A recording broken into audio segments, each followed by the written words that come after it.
सा सूक्ष्म चर्चा करेंगे, तो उसके लिए ज़रा तैयार हो जाइए। सुख है वह कर्म निरपेक्ष होता है, पारनामिक भाव है। उसको कर्म की कोई उपाधि नहीं लगती है। उदय, उपशम, क्षय, उपशम, क्षय की उपाधि सुख को नहीं लगती है। सुख का उनसे संबंध नहीं है। सुख का संबंध न कर्म के उदय से है, न उपशम से है, न क्षयोपशम से, न क्षय से है। कर्म निरपेक्ष है, पारनामिक है। तो सुख के लिए कर्मों को याद ही नहीं करना है। उदय, उपशम, क्षय, उपशम, क्षय वो याद ही नहीं करना, क्योंकि वो कर्म से संबंध नहीं रखता है। सुख चाहिए तो कर्म को याद ही नहीं करना, क्योंकि सुख तो कर्म से संबंध रखता ही नहीं, कर्म निरपेक्ष है। परम पारनामिक भाव है। पारनामिक को पंचम भाव है, स्वाभाविक भाव है, और स्वभाव है वो कर्म निरपेक्ष होता है। हम जरा इसको घटाते हैं कि मामला क्या है, थोड़ा इसके विस्तार में जाते हैं। मोहिनी का उदय होता है तो दो प्रकार का मोहिनी, दर्शन मोहिनी, चारित्र मोहिनी। दर्शन मोहिनी क्या करता है कि ज्ञान को मिथ्या करता है। एक मत ये भी श्रद्धा को मिथ्या करता है। हम श्रद्धा ज्ञान को एक ही लेते हैं। ज्ञान को मिथ्या करना, भ्रम पैदा करने का काम, ज्ञान में भ्रम पैदा होता है, उसका काम दर्शन मोहिनी का है। और चारित्र मोहिनी क्या करता है, कषाय पैदा करता है, उसका काम कषाय पैदा करना है। चारित्र मोहिनी का उदय नहीं होगा तो कषाय नहीं होगी। जैसे उद्गल को कोई मोह का उदय नहीं है तो उसको मिथ्या ज्ञान भी नहीं होता है, कषाय भी नहीं होती। सीधा सुख से संबंध नहीं है, दोनों कर्म है, उनका अपना अपना काम है। सुख की बात नहीं कर रहे हम।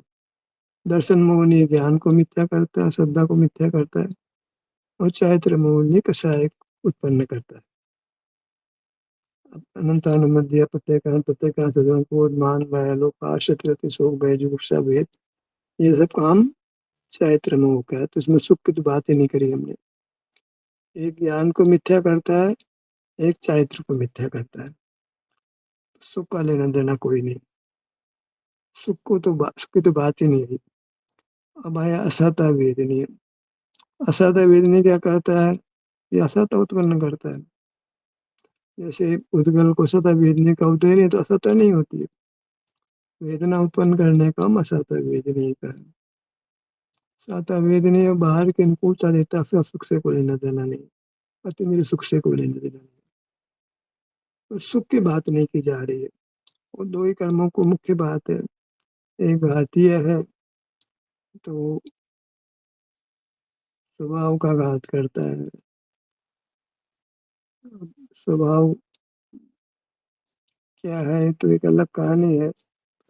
वो हम का शब्दों से नहीं लेंगे, हम तो जो घात करता है वो बता रहे हैं कि वो सुख का घात करता है। तो हम कह रहे हैं वो तो वास्तव में तो दर्शन मोहनी ज्ञान को मिथ्या करता है। तो मोहनी कषाय पैदा करता है, वेदनीय कर्म वेदना पैदा करता है। साता वेदनीय बाहर की अनुकूलता पैदा करता है, नाम कर्म शरीर बनाता है। दर्शन मोहनी आपको निद्रा उत्पन्न करता है। सुख की बात नहीं है। तो सुख है वो जीवों में स्वभाव से पाया जाता है। जो उसको अनुभव करते हैं तो वो प्रकट हो जाता है, जो अनुभव नहीं करते उनको प्रकट नहीं होता है। जो शरीर में सुख की स्थिति है, जो उसका अनुभव करते हैं तो वो सुख पूर्ण हो जाता है। नहीं करते हैं तो सुख अल्प ही रहता है, पूर्ण नहीं होता। पंचम भाव का आश्रय किया जाए, जो शरीर में वेदना रहित स्थिति है, सुखद स्थिति है, उसका जो अनुभव करते हैं वो कारण बनता है। कर्म कर्म जो भी हो, आप सुख का अनुभव करोगे तो आपको सुख होगा, नहीं करोगे तो सुख नहीं होगा। कर्म की बात ही नहीं करते, कर्म का कोई लेना देना ही नहीं। आपको शरीर में सुख की स्थिति हमेशा मिलेगी, आप उसका अनुभव करेंगे तो आप सुखी हो जाएंगे, नहीं अनुभव करेंगे सुखी नहीं होंगे। तो, तो पंचम भाव कहलाता है कि पंचम भाव का आश्रय करोगे तो आपको सुख होगा, बस इसी बात। आपका स्वभाव व्यक्त हो जाएगा। अंश का आश्रय करोगे तो पूर्णता प्रकट हो जाएगी। अंश रूप सुख के अनुभव से पूर्ण सुख प्रकट होता है। अब ये चयन करने की शक्ति आपका हमेशा ही है कि आप शरीर के सुख का पहचानते हो, नहीं पहचानते हो, अनुभव करते हो, नहीं करते हो। ये आपका अपना स्वतंत्र भाव है। आप चयन करने की शक्ति आपको रहती है। आप नहीं गलत चयन करते हो, वो आपका दोष है। जो भी कोई सही चयन करता है वो सुखी हो जाता है, सही चयन नहीं करता वो दुखी हो जाता है। तो आधार क्या बना कि जो सुख की स्थिति है आपके पास की, आपके जांघ में दर्द नहीं है, पीठ में दर्द नहीं है, हाथों में दर्द नहीं है, अंगुलियों में दर्द नहीं है, ललाट में दर्द नहीं है, सिर में दर्द नहीं है, ये पंचम भाव है। तो कर्म ने ये सुख पैदा नहीं किया तो भाई आपको इस कर्म के कारण से आपके सीने में दर्द नहीं है, ये तो बात ही नहीं है। दर्द है उसका तो कारण है, दर्द नहीं होने का कारण कोई कर्म नहीं है।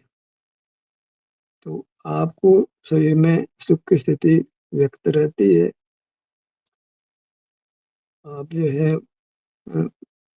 मोह पैदा करते हो, मतलब तो आपको मोह के कारण से मोह पर क्या दुख होता है, कर्म के कारण दुख नहीं होता।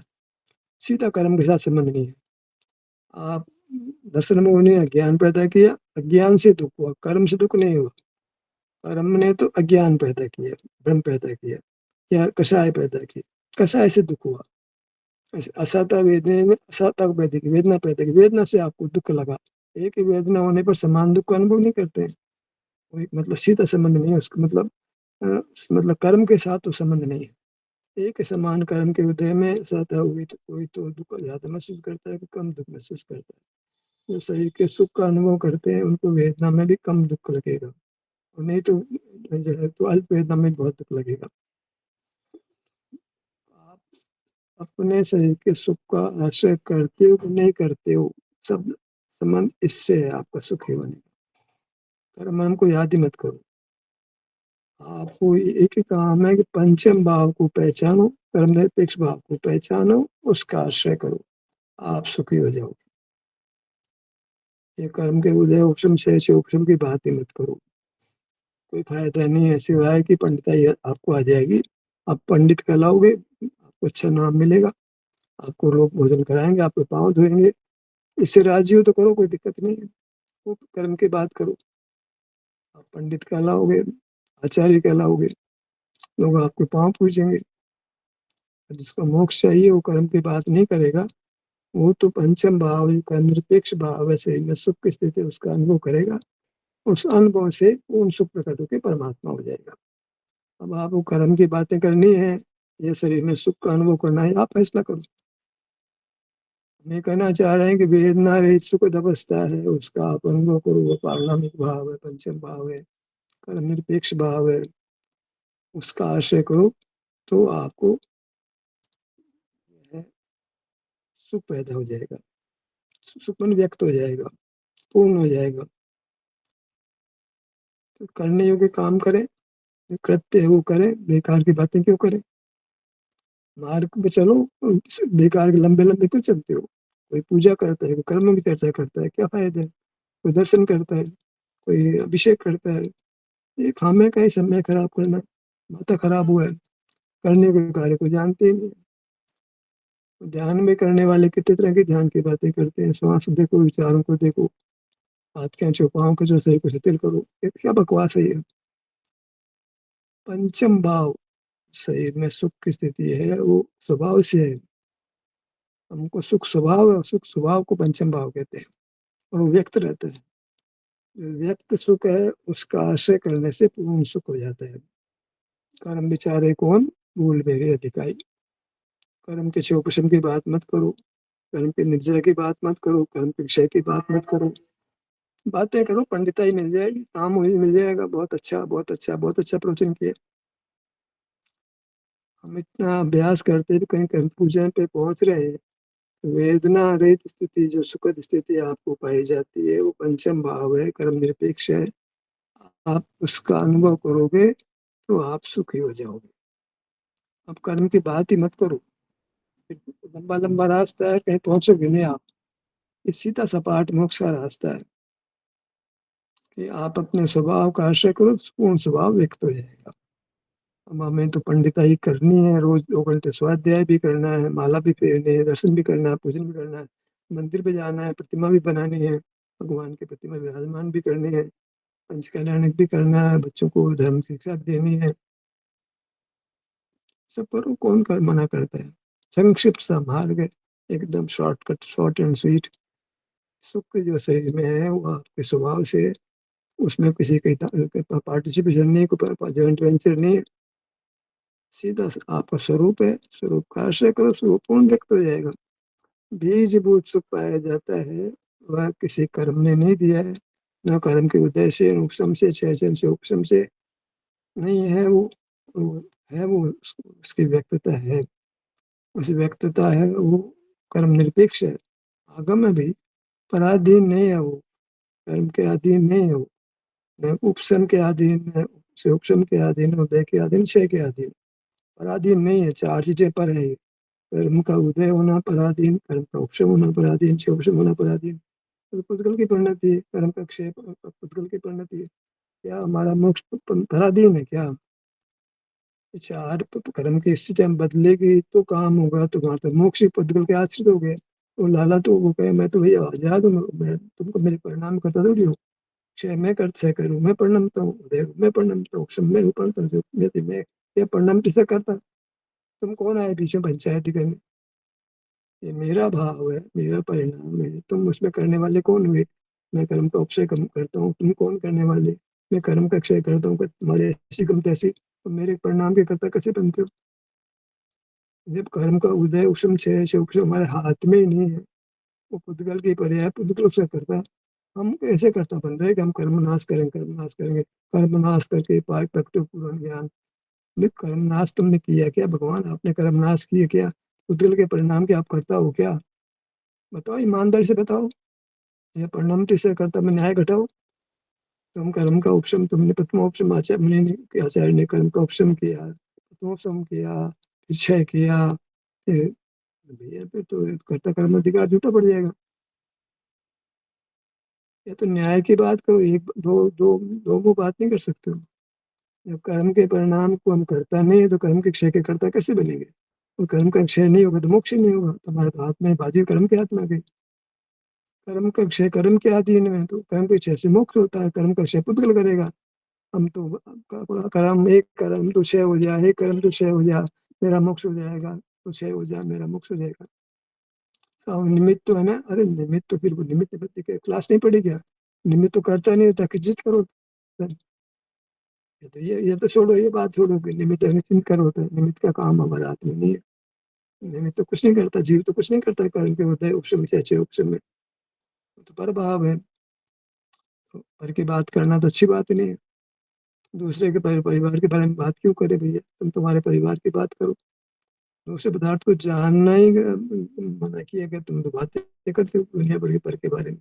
कर्म के बारे में तो विकल्प करना ही खोटा है, पर के बारे में विकल्प करना किसने दिखा दिया आपको? आप अपनी बात करो ना भैया। सुख स्वभाव वाले सुख की बात करो। राग है वो तो उदयजन्य है, तो उदय का परिणाम है, तुम उसके मालिक कैसे बनते हो? वितरागता कर्म के क्षय से होती है, तुम उसके मालिक कैसे बनते हो? जो उदय उपशम से हो, से उपशम से जो कार्य होता है वो पुद्गल के निश्चय से पुद्गल का है, पुद्गल के हाथ में है, तुम्हारे हाथ में ही नहीं है। तो कर्म का उपशम करो, विषय उपशम करो, विषय करो, ये तो बात ही गलत है। तो फिर क्या करें? प्रश्न तो ये है ना। तुम पंचम भाव का आश्रय करो, मैंने कर्म निरपेक्ष भाव का आश्रय करो। 4 भाव हे है, पंचम भाव उपादेय, शायिक भाव है ये बोलो। क्या है मामला? केवल सुख शायिक भाव नहीं है, केवल ज्ञान को तुम शायिक भाव को तो कहो, तो वो तो सिद्ध ही नहीं होता है फिर। हे भाव भगवान को क्यों होगा? भगवान को हे भाव होना चाहिए क्या? ईमानदार से बताओ। जब केवल ज्ञान शायिक भाव हो गया, अनंत बल भी शायिक भाव हो गया, केवल सुख को शायिक भाव का तो जूते पड़े, गलत बोलते हो, हमारा स्वभाव है, वो तो कर्म निरपेक्ष है। ये चर्चा आप लोगों को थोड़ा सूक्ष्म लगेगी।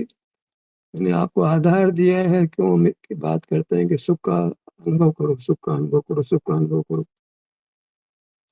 क्योंकि सुख कर्म निरपेक्ष है। पारिणामिक है, पंचम भाव। पंचम भाव की बात नियम सार में खुलकर आएगी। तो पंचम भाव की परिणति हमारे में, पंचम भाव की परिणति धारावार चलती है अनादि ढेर, वह आश्रय करने लायक उस मार्ग बनता है और उससे मोक्ष होता है। जो लोग शास्त्र पढ़ते हैं, नवीन जी है, नीलम जी है, और भी बहुत सारे रवि है, और भी बहुत सारे लोग हैं हमारे यहाँ। मैं चाहता हूँ कि थोड़ा सा इस बारे में जरा खुल के बात करो, तो थोड़ा आगे बढ़े। स्टार्ट करें तो मैं तो उसको फिर गति तो मैं दे दूंगा। थोड़ा इसका थोड़ा सा इस बारे में हुआ वो करें तो थोड़ा बात आगे बने। ये जो हम कुछ कर मान रहे हैं, सब गलत मान रहे हैं, तो गलत मान्यता पे मोक्ष मार्ग कैसे खड़ा होगा? नहीं भाई, दिन कर्मनाश की बात करते हैं तो ठीक करते हैं क्या? उसके जो हम करता नहीं उसकी बात ही क्यों करें? का नाश हो जाए, मेरे कर्म का नाश हो जाए, ऐसी बातें क्यों करते हो? तुम बार करने का काम करो ना, घर से बाहर क्यों जाते हो? पर मैं इंद्रियों के आदि हैं तो अधिकार से बाहर जाते हो आप। का करता नहीं है ना, हम तो कर्ता कर्म अधिकार पड़े है। पुद्गल अपने परिणाम को करता है, हमारे परिणाम को करता नहीं है वो। तो हम ही करता है, पुद्गल करता नहीं है। पुद्गल को गाली दे रहे हैं। स्वभाव का आश्रय नहीं करते हैं, पुद्गल का आश्रय करते हैं। पुद्गल क्या करे उसमें? दोष हमारा है, पुद्गल के कर्म बेचारे कौन भूल मेरे अधिकारी चीज का भोग नहीं करते, पर चीज को भोगते हैं, तो कर्म का क्या दोष है? फिर उसको हेतुक बोल देंगे, उसको पारणामिक बोल देंगे। अनादि से जीव को अपने स्वरूप की होश नहीं है, उसमें कर्म का रूल नहीं होगा। अनादि में अशुद्ध पारिणामिक कारण बनेगा, कर्म कारण नहीं बनेगा। कर्म तो किसी भी कारण नहीं बनेगा। अशुद्ध पारिणामिक जीव अनादि से ही अपने सुख को से अपरिचित रहा है, परम निरपेक्ष भाव सुख से अपरिचित रहा है वो। तो कर्म के कारण से अपरिचित रहा है, ये बात नहीं है। उसको स्वरूप का होश नहीं है। जो शरीर में सुख की स्थिति है वो आश्रय करने लायक है, अनादि से ही नहीं है। तो वो अनादि जो है वो अशुद्ध पारिणामिक है, उसका भी कर्म से संबंध नहीं है। चाहे चाहे पारिणामिक अशुद्ध पारिणामिक दोनों कर्म निरपेक्ष होते हैं। वो अनादि से पारिणामिक भाव की पहचान नहीं है, यानी उसमें कर्म का कारण बना नहीं है। वो अपने शरीर में सुख की स्थिति को उपाधि उसके समझ में नहीं है। उसको वो मेरा स्वभाव है इसे ख्याल में नहीं है। ज्ञान मेरा स्वभाव है, फल मेरा स्वभाव है, इस शरीर में सुख है, ये स्वभाव है, ऐसा उसको खबर ही नहीं है अनादि से। जब खबर पड़ती है, खबर बने अनुभव में आती है बात, उसका आश्रय हो गया। मतलब जब उसने उसका अनुभव किया तो उसने अपने पंचम भाव का आश्रय किया, तो वो व्यक्त हो गया। वो आश्रय है, वो उसका स्वाधीन भाव। जैसे जीव का बहुप्रदेशीपना, अस्तिकायपना, उसको परम पारिणामिक भाव कहते हैं। वो कभी भी बहुप्रदेशीपना किसी कर्म ने नहीं दिया, न उदय ने, न उपशम ने, चय ने, उपशम ने। ठीक ऐसी स्थिति सुख में है। दो ही भाव हैं, एक परम पारिणामिक, एक पारिणामिक। हमारा जो बहुप्रदेशीपना है, जो क्षेत्र कहते हैं, वो बहुप्रदेशी है। वो किसी कर्म के कारण से नहीं कभी रहेगा, हमेशा परमानेंट रहेगा। किसी की ताकत नहीं है हमारे बहुप्रदेशीपना को खंडित कर सके। ऐसे किसी में ताकत नहीं है कि हमारे सुख के अंश को भी खत्म कर दे, अति मेरे सुख के अंश को खत्म कर दे। वो तो रहेगा व्यक्त। तो वो व्यक्त नहीं होने में कारण उसकी जीव का ही दोष है, कर्म का दोष नहीं है। जीव को अनादि से ही अशुद्ध पारिणामिक बढ़ता है, उसको अपने शुद्ध शुद्ध पारिणामिक जो पारिणामिक भाव चलता है, शरीर में आराम की स्थिति, उसको उपाधि नहीं जानता है वो। कर्म के कारण से नहीं, पारिणामिक अनादि से होता है, उसका उसमें कारण पना नहीं लगता है। अब वो जो है वो एक ऐसा समय आता है जब उसको अपने स्वरूप का होश हो जाता है, बिना कारण के ही। तो वो होश से है ना, जिसमें फिर वो अपने स्वभाव का आश्रय करने लगता है, तो उससे फिर वो मुक्त होता है। होश होने में भी कोई कारण नहीं है। अपने शरीर में उसको अच्छा बना होता है, उसको उसका अनुभव होता है, उससे उसको समझ आ जाती है। सुख की अनुभूति है ना, वही उसको समझ पैदा करती है, कर्म नहीं पैदा करता। जो शरीर में सुख की अनुभूति उसमें वो कर लेता है, वो क्या हो जाती है जो भी है, वो पारिणामिक भाव का विकास ही उसको पूर्णता को लाता है। और जो सुख की स्थिति है वही कारण बनेगी सुख के बढ़ने में। सुख पारिणामिक भाव जो है वो उसका आश्रय है, तो वो वो सुख का पूर्ण सुख का कारण बनेगा। अ, अल्प सुख ही अल्प सुख का अनुभव ही पूर्ण सुख का कारण बनेगा। हम अल्प सुख का अनुभव तो करते नहीं, हम तो खाने का सुख चाहिए, पीने का चाहिए, कपड़े का चाहिए, बढ़िया मकान चाहिए, बढ़िया गाड़ी चाहिए। रोना तो ये बात है ना, हमें दर्शन करना है, हमें पूजा करनी है, महाराज के साथ पास जाना है, महाराज की सेवा करनी है। पागल तो ऐसे पल में ही हो रहा है ना, तेरे पास अच्छा अच्छा खासा तू है, उसको तो ख्याल नहीं कर, शरीर को तो खराब कर रहा है और बाहर मर रहा है बावली की तरह से। शरीर में तो रोग लगे हैं दुनिया भर के, किस कारण से लगे हैं? निरोगता का तो अनुभव करता ही नहीं, तो बाहर में मकान अच्छा चाहिए, कि समाज अच्छी अच्छी समाज में प्रतिष्ठा चाहिए। तुम तो कहाँ पागल हुए जा रहे हो? गुरु के पास जाना है, गुरु को सुनना है। तुमको यार अपने सुधि लो ना यार। अपने सुधि माने अपने पंचम भाव की सुधि लो। वो पंचम भाव की सुधि लेना, ये उसकी स्वाधीनता है, उसमें कर्म वर्म का कोई रोल नहीं है। वो सुधि लेगा तो कर्म अपने आप जो है वो उपशम रूप हो जाएगा। वो तो काम ही करेगा, कर्म अपने आप क्षय को प्राप्त हो जाएगा। वो कर्म हमारे निमित्त से परिणम रहा है, हम उसे करता नहीं है। हम हमारे परिणाम के करता हुए तो कर्म अपने हिसाब से परिणमन करता है। हम हमारा काम करें ना, सीधी सीधी बात है। क्योंकि हम अपने स्वरूप की शुद्धि लें, अपने को बहुपदेशी माने, लोक प्रमाण मानने में पसीना आ रहा है, और जो है वो संकुचित रहना चाहता है। और दूसरा ये है कि क्षणिक भाव चाहता है, केवल ज्ञान चाहता है। तो केवल ज्ञान क्षणिक भाव तो है ही नहीं। वो तो कर्म के, वो तो जो ज्ञानावरण कर्म की मान्यता ही खोटी है, उसका तो क्या कर सकते हैं। ज्ञान तो स्वभाव ही नहीं है, उसका कोई आवरण करेगा वो। सुख स्वभाव है, लेकिन वो भी कर्म से आवृत नहीं होता है, वो अपने खुद की भूल से आवृत होता है वो। हम जबरदस्ती अपने को पर के साथ देखते हैं, मतलब पर को छोड़ते ही नहीं, हर बात में पर को खड़ा करते हैं, पर से मुख विमुख ही नहीं होते हैं। उदय उपशम छह उपशम कोई आधार बनाओगे तो उसमें तो निरंतर प्रसन्न मुक्ता रहेगी। पर को याद करना पड़ेगा, कर्म को याद करना पड़ेगा। कर्म को याद करेगा तो अपने का अनुभव नहीं कर सकते, विरोधी काम कैसे होंगे? या तो कर्म को याद कर लो या अपने को याद कर लो, तो काम कैसे करोगे आप? रात दिन कर्म कर्म कर्म कर्म, तो फिर रात दिन सुख सुख तो समझ में नहीं आएगा ना। सुख समझ में आएगा तो काम चलेगा, तो कर्म समझ आ रहा है इसको तो। आप बोलो फिर बात हमारे साथ खोटी हो जाएगी। उसके उसका अनुभव नहीं करने से प्रकट नहीं हो रहा हो। कर्म से ठीक है। आच्छादित है, फिर वो गलत हो जाएगा, सब गलत हो जाएगा। उन्हें अपने स्वरूप की निधि को भोग नहीं रहा है, इसलिए वो प्रकट नहीं हो रहा है। कर्म करोगे तो फिर कर्म के हाथ जोड़ने पड़ेंगे, भाई तो नष्ट हो जाओ। तो व्यक्त नहीं है, बस आच्छादित शब्द में काम लो, अच्छा। बढ़ जाती है। सुख व्यक्त है, हम उसका अनुभव नहीं कर रहे हैं, इसलिए वो नहीं बढ़ता है। अनुभव करेंगे तो बढ़ जाएगा वो। तो बस सीमित रखो। हम पंचम भाव का आश्रय नहीं कर रहे हैं, बस इतना सा। वो क्यों नहीं कर रहे? अनादि से ही वो जैसे स्वर्ण में है, वो थोड़ी सी कहीं पीलीमा दिखाई पड़ती है, बाकी तो काला ही काला पड़ा है। वो थोड़ी सी पीलीमा दिखती है, उसका आश्रय करके फिर वो पूरा पीला होगा वो उसको आश्रय नहीं करेगा ना, तो पीला होगा ही नहीं कभी भी। वो पीलापना जब कुछ दिख रहा है ना किसी को, माइंड एक्सपर्ट आदमी को, वो उससे काम करेगा वो। तो हमको जो सुख का अंश है ना, शरीर में आराम की स्थिति है, उसको जो चींटे मकोड़ों को कोई तकलीफ नहीं, तो आराम से चलते रहते हैं, उनको पता ही नहीं है कि उस शरीर में सुख की स्थिति है, उसका अनुभव करना। ये अनादि से ही उसको अपने स्वरूप का बोध है, इसको अशुद्ध पारणा कहते हैं। इसमें कर्म का कारणपना मत देखो। फिर वो स्वयं ही कभी जो जाग जाता है, उसको जाग जाए या कोई जगा दे कि देखो ये तुम्हारा भाव है जो तुमको आश्रय करना है। अब वो हमारा गुरु को उसको बताता ही नहीं हमारे को, ऐसा गुरु ही नहीं मिलता है कि देखो ये सुख पड़ा है ना, इसका अनुभव करो, जगाए हमारे को, ये सुख है, वेदना है, इसका अनुभव करो। तो वो जाग गया, और यार ये करना था काम मेरे को तो। मैं पता नहीं क्या क्या पूजा करने में, अभिषेक करने में पावला हो रहा था, मंदिर जाने में, तीर्थों में जाने में, लोगों को भी ये काम करा रहा था। अरे भैया, ये तो मार्ग तो तुम मिला ही नहीं।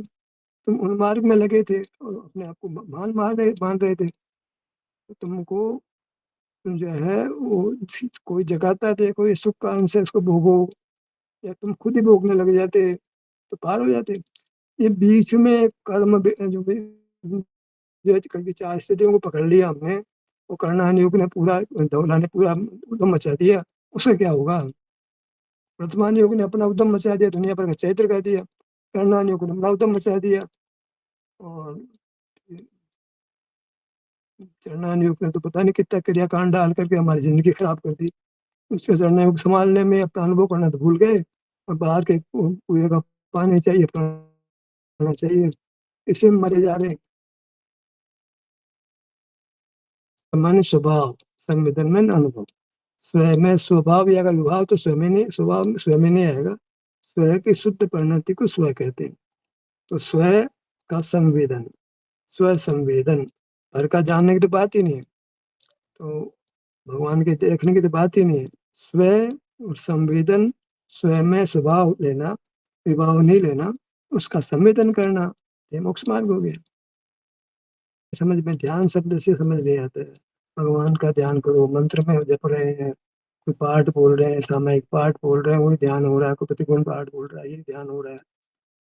आँख बंद करके प्रतिगुण पाठ बोल रहे हैं, आलोचना पाठ बोल रहे हैं, नमोकार में भगवान का नाम ले रहे हैं, आँख बंद करके मैं ध्यान कर रहा हूँ।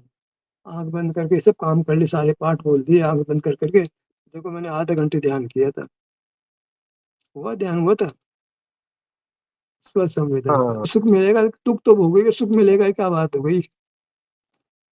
वही काम कर, काम तो उल्टा कर, बम्बई के रास्ते जाओगे दिल्ली पहुंचोगे, माल अपोजिट डायरेक्शन, पूरा तो जा रहे पश्चिम पहुंचोगे, ये कैसे बनेगा? अनुभव करोगे तो आपको सुख मिलेगा, दुख का अनुभव करोगे दुख मिलेगा। अपने गाल पे थप्पड़ मारोगे दर्द ही होगा, नहीं मारोगे नहीं दर्द होगा, उसमें दूसरा क्या करेगा कोई? एक तो पर के लक्ष्य में खड़ा था, तो ये तुम्हारे अपने लक्ष्य में आओ, जैसे भी हो तुम हो, पर का लक्ष्य छोड़ो। है? तो पहले पर का लक्ष्य उड़ाने के लिए पहले हम एक नंबर का वेद विज्ञान कहाँ से लाते? धीरे धीरे तो गाड़ी आगे बढ़ाएंगे। सीधी सीधी बात यह है कि अभी तुम अपने में आ जाओ, जैसा भी है तुम अपने में आ जाओ, पर को छोड़ दो। पर को नहीं छोड़ रहा था ना वो तो, पर को छोड़ने के लिए हमें बस स्व को पकड़ा दिया बस। और ज्यादा बात नहीं, अब स्व को पकड़ लिया और आगे जाएंगे। वही बात है, पहले प्राइमरी स्कूल में, फिर कॉलेज में, फिर पीएचडी में, कम कम से जाता है आदमी। सीधे आप एमए की पढ़ाई नहीं पढ़ा सकते ना आप। पहले तो हमारा लक्ष्य था कि ये पर को पकड़ रहा था, हाय पैसा हाय पैसा हाय पैसा, पर को जानो, दिल्ली जानो, बम्बई जानो, अमेरिका जानो, जापान जानो। तो पहले तो इससे छुड़ाया भाई, तुम यार क्यों अमेरिका जानते हो, क्यों पर को जानते हो? पहले मेरा लक्ष्य था सीधे सीधे पर को जानना, छुड़ाना था, ज्ञान स्वभाव छुड़ाना था। मैं ज्ञान स्वभावी नहीं, मैं सुख स्वभावी हूँ, इसमें कितना पसीना आ गया मेरे को। फिर भी लोग माने नहीं, एक लिए मैं बच्चों को खूब समझाया, बाद में लौट के आ गए वापस, बच्चे वहीं के वहीं खड़े हो गए। नहीं हम तो सुख स्वभाव, ज्ञान स्वभावी हैं, ज्ञान स्वभावी हैं, ज्ञान स्वभावी हैं। मेरे को चिढ़ाने लग गए वो, क्योंकि उनका गुरु उनको ज्ञान स्वभाव पक्का करा रहा। तो फिर हम क्या करें? वो ज्ञान स्वभाव जो है, वो ज्ञान तो है, वो इंद्रिय के अधीन होता है, वो स्वभाव नहीं है, वो पंचम भाव नहीं है, वो तो क्षयपुष्मिक भाव। क्षयपुष्मिक भाव क्या कहते हैं, मतलब औतिक भाव कहता है उसको। इंद्रिया मिली तब होता है, वो क्षयपुष्मिक बोलना फिर गलत हो जाएगा। वो तो इंद्रिया मिली तो ज्ञान हो रहा है, औतिक भाव है। और औतिक भाव को तो स्वभाव कह रहे हैं। हम तो क्षयिक भाव को स्वभाव नहीं कहना चाह रहे, वो औदिक भाव को स्वभाव कह रहे हैं। वो तो कितना मतलब पूरा पश्चिम जैसा अंतर, धरती पाताल जैसा अंतर हो गया उनके साथ हमारा। हम केवल ज्ञान को स्वभाव नहीं कहना चाह रहे, केवल बल को स्वभाव नहीं कहना चाह रहे, और वो तो जो अल्प ज्ञान है, इंद्रिय ज्ञान, उसको स्वभाव कह रहे हैं। जानते हैं पर को जानते हैं, हमारा स्वभाव तो पकड़ इंद्रिय ज्ञान है। जानता हूँ या दुशान है भैया, ऐसा आप हमेशा में लेकर ऐसा अहंकार क्यों करता है? तो पराधीन काम का अहंकार क्यों करता है? होनी चाहिए जानने में, जानना होगा, आसक्ति से जानना नहीं होना चाहिए, ये तर्क उनका। सत्य के साथ मत जानो, वितराग भाव से जानो, बिना द्वेष के जानो, ये कहना चाहते हो। मत जाना स्वभाव नहीं है, जाना स्वभाव नहीं, अगर राग मोह द्वेष मोह के जानो, वो स्वभाव है हाँ। तुम्हारा। ये जानने में आसक्ति नहीं हो, जानो, जानने में आसक्ति नहीं होनी चाहिए बस। तर्क है, देखो आप मिथ्या तर्क हो ही जाता है, तो राग हो ही जाता है। आप फर्स्ट साइड लव जानते हो कि नहीं जानते? फर्स्ट साइड लव होता है, लव हो गया लड़के को लड़के से, लड़के को लड़के से, वो देखने से लव हो गया, वो अब क्या करो उसका? तो फर्स्ट साइट लव आप नहीं जानोगे, हम जानते हैं। फर्स्ट साइट में वो लड़की या लड़का की दोस्तों को अच्छे लगने लगे, अब क्या करो आप? बाद में हाँ, नहीं होते ही हो गया, वो तो ऐसा आकर्षण हो गया कि चैन, दिन दिन अच्छा लगे रात अच्छी लगे। क्यों इस प्रक्रिया से? कोई दूध का दूल्हा नहीं है यहाँ पर। ये बाप को देखते रहा, वो तम्बाकू देख के आकर्षण नहीं, तो कैसी बातें करते हो यार? तो तुम्हें माँ बाप से इतना प्रेम है, हमको इतना प्रेम था, पूछो मत आप। माँ के जाके मतलब चिपक जाता था बहुत जोर से, वो बीच में जाके माँ को पकड़ लेता था मैं बचपन में। का मेरे को होगा कहीं न कहीं तो बच्चे तो सब तो रहे होंगे ना आप वो कुछ और था वो। राग आर का अलग बात है, हास्य रति रति शोक भय कोई राग के तो बहुत सारे भेद हैं। हाँ, ज्ञान के साथ फर्स्ट साइड राग होता है। खाली होता है, उसी समय होता है, ज़िंदगी भर तक। मेरे को याद रहता है जो मैंने किसी लड़की को देखा तो आज तक नहीं भूलने में आती मेरे को। माँ को पहली बार देखता है, माँ का प्रेम हो जाता है। गंदी भाषा बोल रहा हूँ मैं और ये तो समझना पड़ेगा ना। जी, जी। पिताजी की इज्जत अरे भाई होता है, क्या बात करते हो आप? हाँ।